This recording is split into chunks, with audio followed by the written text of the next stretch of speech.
সারা দেশে এক ধরনের সংকট চলছে, বিশেষ করে বাংলাদেশের পূর্বাঞ্চলে বন্যার সময় এবং বন্যা পরবর্তীতে যে পরিস্থিতিগুলো তৈরি হয়েছে, যে চ্যালেঞ্জগুলো তৈরি হয়েছে, এই চ্যালেঞ্জগুলো মোকাবেলা করার জন্য পুরো জাতি আছে ঐক্যবদ্ধ।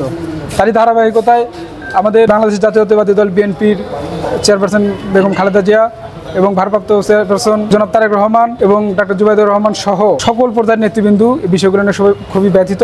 আপনারা জানেন যে এটা একটা কৃত্রিম সংকট তৈরি করে বাংলাদেশের মানুষকে কষ্ট দেওয়ার জন্য এক ধরনের প্রতিহিংসামূলক একটা ষড়যন্ত্র করে এই পরিস্থিতি তৈরি করা হয়েছে। এই ষড়যন্ত্র এবং পরিস্থিতি মোকাবেলায় বাংলাদেশ জাতীয়তাবাদী দল সবসময় ঐক্যবদ্ধ এবং যে কোনো সংকটে বাংলাদেশ জাতীয়তাবাদী দল, জাতীয়বাদী পরিবার এবং যে পরিবার মানুষের পাশে আসে, তারই ধারাবাহিকতায় এই বন্যা পরবর্তীতে মানুষের ভিতরে বিভিন্ন ধরনের যে উপসর্গ দেখা দিচ্ছে, যে বিভিন্ন ধরনের যে রোগ শোক সব বিভিন্ন ধরনের ক্রাইসিসগুলো দেখা দিচ্ছে, এই ক্রাইসিসগুলো মোকাবেলায় আমরা বিএনপি পরিবার, আপনারা জানেন যে দেশনায়ক তারেক রহমানের প্রত্যক্ষ নির্দেশনায় তৈরি একটি সংগঠন আমরা বিএনপি পরিবার। এই বিএনপি পরিবারের সম্মানিত আহ্বায়ক, বিশিষ্ট সাংবাদিক এবং মিডিয়া সেলের সম্মানিত সদস্য সাংবাদিক আতিকুর রহমান রুমন সাহেবের নির্দেশনায় আমরা এসেছি ফেনী সদর হাসপাতালে। আপনারা জানেন যে কিছুদিন আগে প্রথম আলো পত্রিকায় একটি রিপোর্ট করা হয়েছে যে ফেনী সদর হাসপাতালের ঔষধের সংকট, এই ধরনের একটা রিপোর্ট।